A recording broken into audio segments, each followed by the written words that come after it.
Hi again then guys, and welcome to yet another instalment of Leash the Beast. And on this particular occasion, this is a car which was a requested Leash the Beast tune, and it certainly does qualify to be in this series.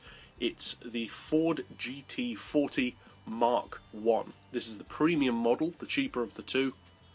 Now to some degree, these settings can kind of work for the race version as well, the Gulf liveried model, but we may well do a dedicated video for that car as well anyway.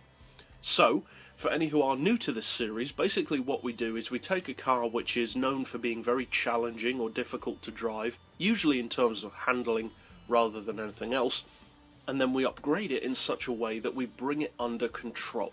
And the best way I believe to do that is to tune it up to its maximum potential, to force it to deal with the most power and torque possible. But then that automatically means that if you can bring that car under control at that level, anything else will automatically be easier. So we've gone really crazy with this car. We've got sports soft tyres running 833 horsepower in a car which is already known for being twitchy and slippery, and we've stripped out the excess weight as well. So this could well be quite a leery car to drive. So as far as the suspension, which makes a huge difference overall, the suspension and diff in particular is really the crux of this series.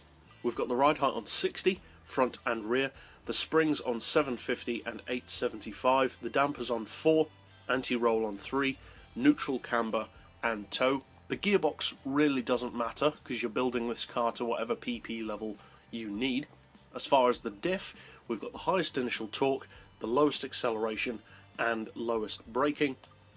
As far as power, again, it really doesn't matter. Fit whatever power upgrades you need to build it for whatever PP you plan on racing it at.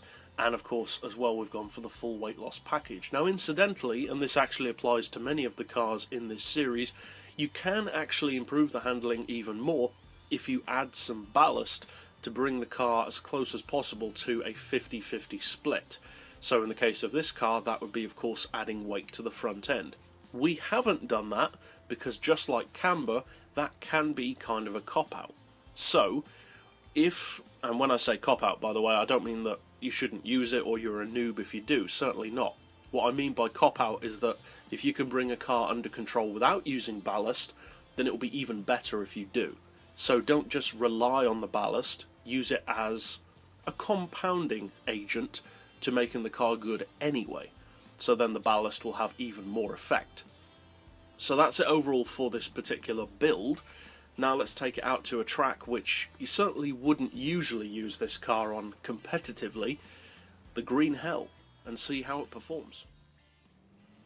Now even at the best of times, I would quite frankly not recommend racing this car on a wide variety of tracks basically in its fully tuned form. Not because it's bad or undrivable, but because putting that much power and such little weight into what is already a relatively primitive classic car, a good one, but an old school one nonetheless, is really just giving yourself more work than you really need. Now you can, if you want a challenge, but the fact is this car just can't get around most tracks as quick as other cars at this kind of tune level.